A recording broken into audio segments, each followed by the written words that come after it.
अस्मिन् आद्रो कतिचिद् बला विप्रयुक्ता सकामी नीत्वा मासान् कनकवलया भ्रंशरिक्ता प्रकोष्ठ आषाढस्य प्रथमदिवसे मेघमालिष्टसानु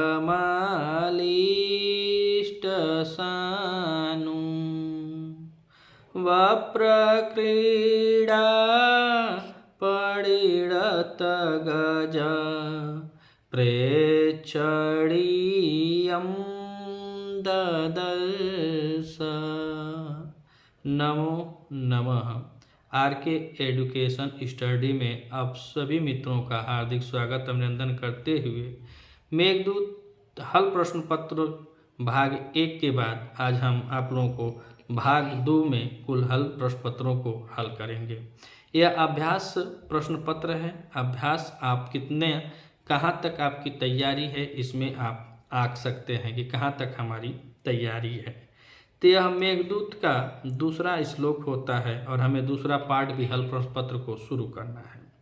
इसमें कह रहा है, कवि जी कह रहे हैं अभी कि वह जो रामगिरी पर्वत पे आता है तो रामगिरी पर्वत पे आया हुआ जो वह कामी अर्थात जो यक्ष है वह बेचारा अपने कुछ दिनों को जो श्राप के दिन होते हैं वह कुछ दिनों को काट चुका होता है और वह इतना निर्बल हो गया है, इतना कमजोर हो गया है, इतना क्षीण हो गया है अपनी कांता के विरह में कि उसके कनक वलय, कनक माने सोना, वलय माने कलाई से वह जो पहन का आया था कंगन, सोने का जो कंगन पहन का आया था उसके प्रकोष्ठ माने कलाई से गिर जाता है। अर्थात कनक माने सोना और वलय माने कंगन होता है जिसका आकार गोल होता है और प्रकोष्ठ माने कलाई।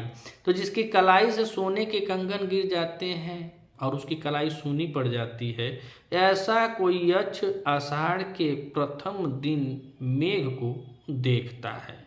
और क्या देखता है तो कह रहे हैं कि वह बप्र क्रीड़ा करते हुए देखता है, जैसे मेघ आता है और रामगिरी की चोटियों से बप्र क्रीड़ा कर रहा है, ऐसा वह महसूस करता है। तो आइए मित्रों, अब हम लोग अभ्यास प्रश्न पत्र भाग 2 में मेघदूत के कुछ प्रश्नों को देखते हैं और प्रश्नों की श्रृंखला को शुरू करते हैं। यह अभ्यास प्रश्न पत्र के श्रृंखला 2 में अब हम लोग प्रश्न नंबर 41 से शुरू करते हैं। 40 प्रश्नों का अभ्यास हम लोग भाग 1 में कर लिए हैं। अब हम प्रश्न नंबर 41 से शुरू करते हैं। मेघदूत महाकवि कालिदास द्वारा विरचित एक खंड काव्य है जिसे गीत काव्य भी कहा जाता है। यह मंदाक्रांता छंद में निबद्ध है और मंदाक्रांता छंद जो होती है वह गेय छंद होती है। मंद मंद रूप से आक्रांत रूप को धारण करने वाली मंदाक्रांता छंद है। अब हम बात करें मेघदूत में, तो मेघदूत जो है वह एक यक्ष होता है। उसके ही विरह वेदना के बारे में कालिदास जी लिखते हैं। उसका स्वामी जो यक्षों का स्वामी कुबेर होते हैं वह उसके काम में प्रमाद करते हुए पा जाते हैं और उसको राज्य से निष्कासित कर देते हैं और राज्य से निष्कासित हुआ वह यक्ष रामगिरी के पर्वतों पर आकर के निवास करता है। कुछ दिन बीत जाता है अर्थात उसके श्राप के दिन जो 12 महीने अर्थात 1 वर्ष का जो श्राप मिला था उसके स्वामी के द्वारा, तो 1 साल में वह 8 महीने अपने श्राप के दिनों को काट चुका होता है। शेष उसके 4 महीने बचते हैं और कार्तिक में जो देव प्रबोधनी एकादशी होती है उसी दिन उसका श्राप खत्म होने का दिन निश्चित होता है। कुछ दिन उसका श्राप खत्म हो जाएगा। उत्तर मेघ में वह बतलाया भी है कि अपने हृदय को हे प्रिय संभाले रहना, जिस दिन भगवान विष्णु उठेंगे उस दिन हमारा श्राप खत्म हो जाएगा। उससे पहले 8 महीने तक बेचारा जैसे तैसे रामगिरी पर्वत पे रहते रहते हुआ यक्ष इतना कमजोर, इतना क्षीण जीर्ण हो गया कि जो उसके हाथ में जो कंगन सोने के थे वह सोने के कंगन भी गिर जाते हैं और उसकी कलाई सूनी पड़ जाती है। यह सबको देने वाला यक्ष आज समय ऐसा आता है कि यह दूसरे से मांगना या याचना करना प्रारंभ कर देता है। आषाढ़ के पहले दिन जब यह मेघ को देखता है तो उससे इतना जैसे अपने आप में यह इतना गर्वित होता है कि जैसे लग रहा है कि पहली बार कोई आया और यह चेतन अचेतन में भेद न करते हुए यह मेघ को समझिए कि चेतन प्राणी मानकर संदेशा देने के लिए कहने लगता है। यक्ष का मात्र 4 महीना शेष बचा हुआ है और जहाँ से कालिदास की लेखनी शुरू होती है वो आषाढ़ महीने के पहले दिन से ही यह कहानी शुरू करते हैं। जो यक्ष का शेष दिन बचा हुआ था श्राप का, उसी को कालिदास जी अपने लेखनी से विशेष दिन में कन्वर्ट करते हैं और मेघदूत की रचना करते हैं। तो आइए मित्रों देखते हैं प्रश्न नंबर 41 से कि कौन सी नदी मेघ के वियोग में कृश हो रही है जिसे प्रेम जल देकर संतुष्ट करता है। मेघ जो होता है वो प्रेम जल देता है, किस नदी को देता है? तो ऑप्शन ए कह रहा है कि गंगा नदी, बी कह रहा है सिंधु नदी, सी कह रहा है कि शिप्रा नदी और डी कह रहा है कि सरस्वती नदी। तो इसमें 4 विकल्प दिया है प्रश्न नंबर 41 में, गंगा, सिंधु, शिप्रा और सरस्वती। तो इसमें हमारा विकल्प बी सही होता है, सिंधु नदी होती है जिसको जल देकर संतुष्ट करता है। प्रश्न नंबर 41 का विकल्प हमारा बी सही होता है। अब हम बात करें प्रश्न नंबर 42 और प्रश्न नंबर 42 कह रहा है कि मेघ के मार्ग में यह नगर नहीं आता है। तो कौन सा नगर नहीं आता है? तो दिया है ऑप्शन ए रतनपुर के उत्तर मालदा, बी दसाड़ देश की राजधानी विदिशा, सी मालवा का पश्चिम भाग और डी कह रहा है कि जयपुर। तो यह जब हम उत्तर मेघ पढ़ते हैं तो उत्तर मेघ में ही यक्ष उस मेघ के मार्ग का वर्णन करता है। पूरा पूर्व मेघ में वह वर्णन किया है कि तुमको कैसे कैसे कहाँ कहाँ जाना है। तो पूर्व मेघ में रतनपुर के उत्तर में मालदा इसका वर्णन मिलता है, दसाड़ देश की राजधानी विदिशा का वर्णन मिलता है और मालवा के पश्चिम भाग पर कहता है कि बरसते हुए तुम निकल जाना, लेकिन जयपुर का कहीं वर्णन नहीं मिलता है। तो इसमें क्या पूछा है कि यह नगर नहीं आता है, तो जो नहीं आता है वही सही होगा, था जयपुर नहीं आता है। तो प्रश्न नंबर 42 का विकल्प हमारा डी सही होता है। अब हम प्रश्न नंबर 43 और 43 नंबर प्रश्न को देखते हैं कि मेघदूत में विप्लंब की गंभीरता और भाव विहलता का बोध कराने के लिए मंथर गति से पढ़ा जाने वाला कौन सा छंद अपनाया गया है? तो मेघदूत में कौन सा श्रृंगार है? तो विप्लंब श्रृंगार है। विप्लंब श्रृंगार जहाँ नायक और नायिका के विरह का वर्णन मिलता है वहाँ पे विप्लंब श्रृंगार होता है और इसमें यक्ष इसका नायक है मेघदूत का और यक्षिणी नायिका है, दोनों के विरह का वर्णन मिलता है। जबकि कालिदास जी ने अपने उत्तर या मेघदूत में किसी यक्ष का नाम नहीं लिया है, कशित करके काम तो निकाल लिए हैं, लेकिन ब्रह्मवैवर्त पुराण में इस यक्ष का नाम है माली और यक्षिणी का नाम विशालाक्षी प्राप्त होता है। तो ऑप्शन दे रहे हैं कि शार्दूल विकृत छंद है, कि शिखड़ी छंद है, कि मंदाक्रांता छंद है, कि द्रुत विलंबित छंद है। तो शार्दूल विकृत छंद, शिखड़ी छंद, दुर् विलंबित छंद, ये तीनों छंद हमको कहाँ प्राप्त होती हैं? नीति शतक, महाकवि भरतृहरि बी रचित नीति शतक जो मुक्तक काव्य है उसमें छंद अलग अलग छंदों में वह जो श्लोक है वह निबद्ध है, लेकिन मंदाक्रांता जो छंद है इसमें एक ही निबद्ध है, इसी छंद में पूरा मेघदूत निबद्ध है। तो यहाँ पे विप्लंब श्रृंगार और गंभीरता और भाव के लिए किस छंद का प्रयोग किया गया है? तो मंदाक्रांता छंद का। प्रश्न नंबर 43 का विकल्प हमारा सी सही होता है। अब हम बात करें प्रश्न नंबर 44 की। तो प्रश्न नंबर 44 में पूछ रहा है कि साब्रहणी व स्थल कमलिनी न प्रबुद्धा न सुप्ता अंश किस ग्रंथ से उद्धृत है? तो चूंकि हम एकदम वस्तुनिष्ठ प्रश्न पत्र को हल कर रहे हैं, मेघदूत पर ही कर रहे हैं, तो इसमें पूछ रहा है कि कहाँ से है। तो शिशुपाल वधम महाकवि माघ की रचना है जो 20 सर्गों में विभक्त है। किरातार्जुनीयम मात्र एक रचना है, महाकवि भारवी की है जो 18 सर्गों में विभक्त है। तो ये दोनों कट जाएगा। अब पूर्व मेघ से उद्धृत है कि उत्तर मेघ से उद्धृत है? तो यहाँ पे जो अंश दिया है कि स्थल कमलियों की प्रबुद्धा न सुप्ताम, यह उत्तर मेघ से है। कहाँ से? उत्तर मेघ से। तो प्रश्न नंबर 44 का विकल्प हमारा बी सही होता है। प्रश्न नंबर 45 और प्रश्न नंबर 45 में हम देखेंगे तो कह रहा है कि राशि भूतः प्रतिदिन इव त्र्यंबक हट्टास में अलंकार है। कौन सा अलंकार है? तो ऑप्शन दे रखा है। ए कह रहा है कि उपमा अलंकार है, बी कह रहा है रूपक अलंकार है, सी कह रहा है कि अनुप्रास अलंकार है और डी कह रहा है कि उत्प्रेक्षा अलंकार है। तो इसमें हम देखेंगे प्रतिदिन युव त्र्यंबक 28 में अलंकार पूछ रहा है तो यहाँ पे उत्प्रेक्षा अलंकार हो जाएगा। कौन सा अलंकार हो जाएगा? उत्प्रेक्षा अलंकार। प्रश्न नंबर 45 का विकल्प हमारा डी सही होता है। अब हम प्रश्न नंबर 46 को देखते हैं। प्रश्न नंबर 46 कह रहा है कि मेघदूत का खड़ी बोली में पद्यानुवाद प्रसिद्ध है। ऑप्शन ए राय देवी प्रसाद का, बी राजा लक्ष्मण सिंह का। अब इसमें ऑप्शन 3 का लक्ष्मीधर वाजपेयी का है कि डी मैक्स मूलर का है। तो मैक्स मूलर जो है यह जर्मन विद्वान था और यह गद्य पद दोनों में इसका अनुवाद किया है। और मेघदूत में जो पद्या अनुवाद जो है, तो पद्या अनुवाद की बात करें तो ब्रज भाषा में, तो जो ब्रज भाषा में जो पद्या अनुवाद किया है वह राजा लक्ष्मण सिंह जी किए हैं। लेकिन मेघदूत का खड़ी बोली में पद्या अनुवाद किसका प्रसिद्ध है? तो यहाँ पे ऑप्शन सी सही हो जाएगा, लक्ष्मीधर वाजपेयी का। यह खड़ी बोली में करते हैं। तो यह किसमें खड़ी बोली में पद्या अनुवाद किसका प्रसिद्ध है?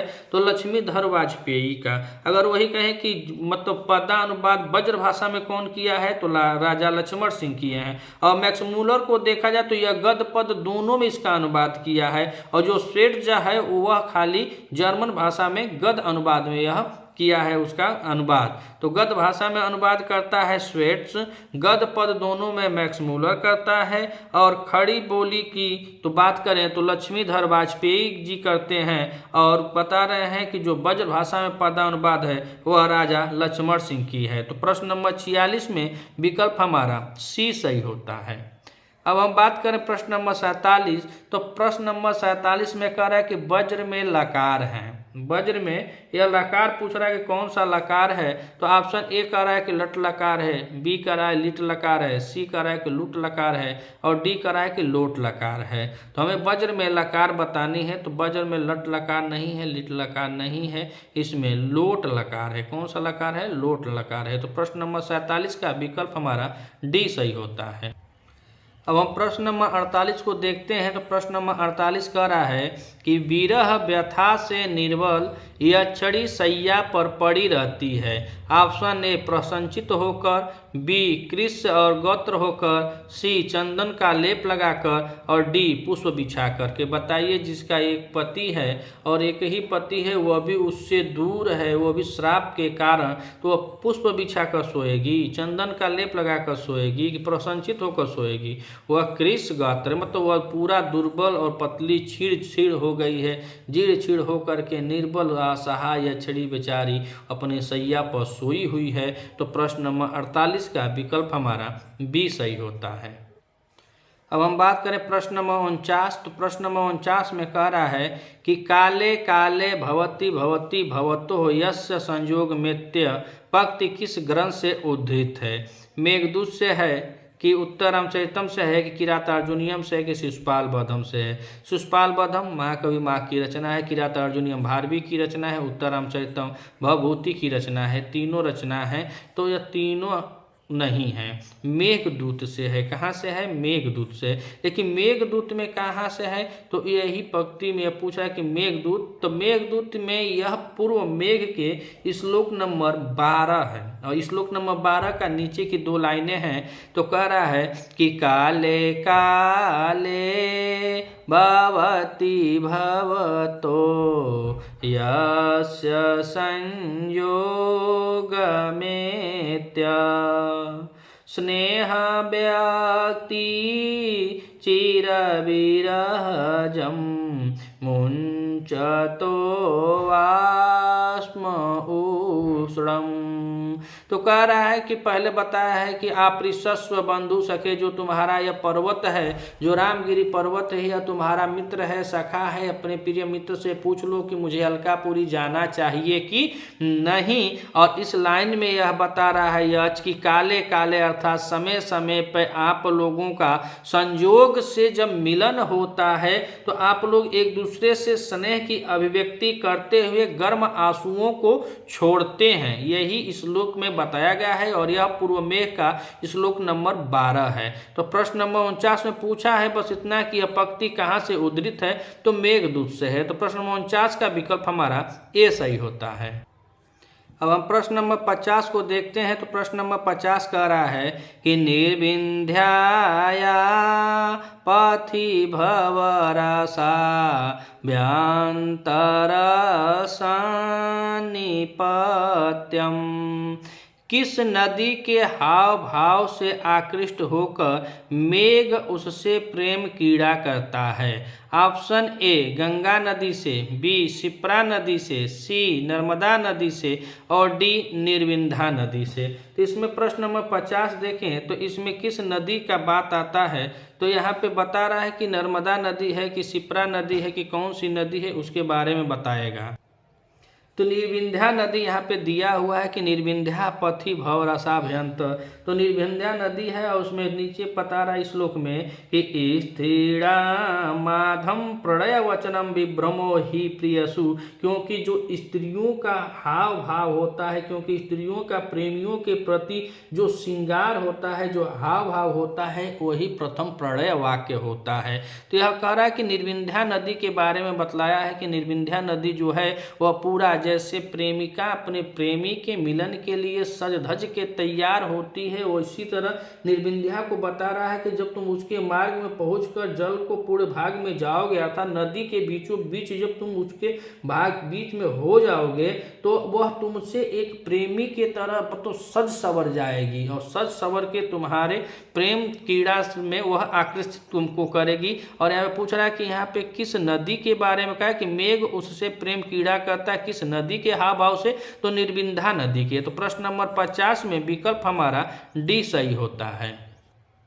अब हम प्रश्न नंबर 51 को देखें तो प्रश्न नंबर 51 कह रहा है कि स्त्रीणा मध्यम प्रणय वचनम विभ्रमो ही प्रियेषु। प्रश्न नंबर 50 और प्रश्न नंबर 51 दोनों एक ही श्लोक की पंक्तियां हैं और पूर्व मेघ के श्लोक नंबर 21 की पंक्तियां हैं। ऊपर की पंक्ति यह थी कि निर्विंध्या पथि भव रसाभ्यंतर सन्निपत्यम, तो 50 नंबर प्रश्न में पूछ लिया है। और 51 नंबर प्रश्न में उसी श्लोक की नीचे वाली पंक्ति को कह रहा है कि स्त्रीणा माध्यम प्रणय वचनम विभ्रमो ही प्रियेषु, अर्थात जो स्त्रियां होती हैं वह अपना पहल मुंह से नहीं कहती हैं, मतलब प्रेम का जो पहल होता है वह मुंह से नहीं कहती हैं, वह हाव भाव से ही वह दिखाती हैं। इसी तरह वह मेघ की प्रेमिका बताया निर्विंध्या को और बताया कि निर्विंध्या नदी जो है वह अपने हाव भाव से तुमको आकर्षित करती है। और यहाँ पे विकल्प दिया है ए नीति शतक से नहीं है, उत्तरामचरितम से। दुईगो तो क्लियर है कि इसमें से नहीं है, लेकिन जब यह नदियों का जो वर्णन मिलता है वह पूर्व मेघ में ही मिलता है, उत्तर मेघ में नहीं, पूर्व मेघ में ही बताता है। तो जो मार्ग का वर्णन जब कर रहा है यह यक्ष मेघ को, तो उसी में बता रहा है नदियों का वर्णन उसी में है, तो निर्विंध्या नदी का वर्णन है। प्रश्न नंबर 51 का विकल्प हमारा बी सही होता है, पूर्व मेघ से।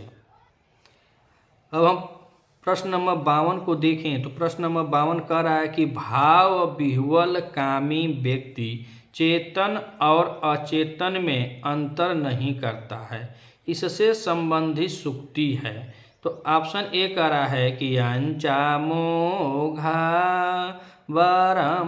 वरमधिगुणे नाद में लब्ध कामा। तो कह रहा है कि अगर कोई श्रेष्ठ आदमी से याचना किया जाए और वह याचना पूरी नहीं होती है तब भी श्रेष्ठ है, वरम है, क्योंकि वह श्रेष्ठ है। अगर कोई उसके जगह दुष्ट प्रवृत्ति का है, अधम कोटि का है, तो कह रहे हैं कि अधमे, अगर अधम से वह चेष्टा, वह मन्नत, वह जो मांगा जाता है, अगर उस याचक के द्वारा, जो अधम के द्वारा वह याचना पूरी भी होती है, तो न वरम, वह वरम नहीं है। तो इसी तरह सुक्ति फिर भी कह रहा है कि प्राय सर्वो भवति करुणा वृत्ति आंद्रात्मा। यह विकल्प बी है। अब विकल्प सी कह रहा है कि कामर्ता ही प्रकृत कृपणा चेतना चेतनेषु।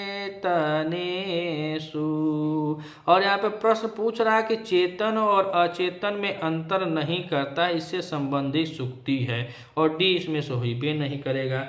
तो हम देखेंगे मेघदूत, और मेघदूत में पूर्व मेघ में श्लोक नंबर 5 है। यह कवि जी लिखते हैं कि धूम ज्योति सलिला मारुताम सन्निपात क्व मेघ संदेशार्था क्व पटुकर्णै प्रापणीया। अर्थात करें कि यह मेघ जो धुएं से, ज्योति से, प्रकाश से, जल से, हवा से यह बना हुआ है, यह कहाँ से संदेशा ले जाएगा? संदेश तो ले जाते हैं जिनकी इंद्रियां चतुर चालाक व्यक्ति जो ले जाते हैं, जो संदेश कहने वाले के भाव को, संदेश सुनाने वाले तक के हाव भाव को समझा सके, तो वह कहाँ से संदेश ले जाएगा? यह हम पाठकों के लिए बतलाए हैं कि यह न समझे सब कि यह कवि जो कालिदास है यह चूतिया है, यह नहीं जानता था, लेकिन यह बता रहे हैं कि मैं नहीं, मैं जानता हूं, लेकिन कौन नहीं जानता है? तो वही इसमें पूछ रहे हैं कि कामर्ता ही प्रकृत कृपणा चेतना चेतनेषु। तो कवि ने इस सुक्ति के माध्यम से यह बताया कि जो भाव विह्वल है, जो कामी व्यक्ति होता है, वह चेतन और अचेतन में अंतर नहीं समझ पा रहा है, इसीलिए अब यह यक्ष मेघ से अपने संदेशी को भेजेगा। तो प्रश्न नंबर 52 का विकल्प हमारा सी सही होता है कि कामर्ता ही प्रकृति कृपणा चेतना चेतनेषु। अब प्रश्न नंबर 53, और प्रश्न नंबर 53 में कह रहा है कि तीरोपांत अस्तनित सुभगम पास्यसि स्वादुयस्मा। यह किसका कथन है? ऑप्शन ए यक्ष का है, बी मेघ का है, सी कुबेर का है, और डी राम का है। तो पूरे मेघदूत में कोई कहीं बोला नहीं है, बस यक्ष यक्ष ही बोला है, मेघ मेघ ही सुना है। तो श्रोता जो होता है वह मेघ होता है, और वक्ता मेघदूत का यक्ष होता है, अर्थात महाकवि कालिदास जी की लेखनी है। तो इसमें मेघ कहीं नहीं बोला है, कुबेर जी नहीं बोले, राम इसमें है ये नहीं है। तो आसानी से हम कह सकते हैं कि यह यक्ष का कथन है। तो प्रश्न नंबर 53 का विकल्प हमारा ए सही होता है। अब हम प्रश्न नंबर 54 को देखें, तो प्रश्न नंबर 54 कह रहा है कि यश के देने अपनी टीका में मेघदूत के कितने श्लोक स्वीकार किए हैं? 111, 113, 115, 117। तो कुल श्लोक मेघदूत में 115 माना जाता है। फिर मल्लिनाथ ने कहा कि नहीं, हम 121 श्लोक मान लेते हैं। फिर एक कवि आते हैं तो उनका नाम क्या होता है? मेघराज। तो मेघराज जी का देख हम 127 मान लेते हैं। अब यश के आ गए हैं, और यह अपनी टीका में मेघदूत के कुल 111 श्लोक मानते हैं। कितने मानते हैं? 111 श्लोक। तो प्रश्न नंबर 54 का विकल्प हमारा ए सही होता है। प्रश्न नंबर 55, और प्रश्न नंबर 55 में कह रहा है कि मेघदूत के टीकाकारों में गणना की जाती है। किसकी की जाती है? तो भास की। तो भास के 13 नाटक हैं। ये कहाँ से टीका लिखे हैं? भारवी की रचना है किराता अर्जुनियम। धनिक की गणना ही नहीं की जाती है, धनिक टीकाकार है ये नहीं, जिनसेन की। तो प्रश्न नंबर 55 में विकल्प हमारा डी सही होता है। अब प्रश्न नंबर 56 में पूछ रहा है कि पूर्व मेघदूत में कहाँ से कहाँ तक के मार्ग का उल्लेख है? तो अमरकूट से अलका तक का, रामगिरी से लेकर अलका तक का, कि अमरकंटक से लेकर अलका तक का, कि कैलाश से लेकर अलका तक का। तो प्रश्न नंबर 56 पूर्व मेघदूत में जो मार्ग का वर्णन है वो उसी को पूछ रहा है कि कहाँ से कहाँ तक है।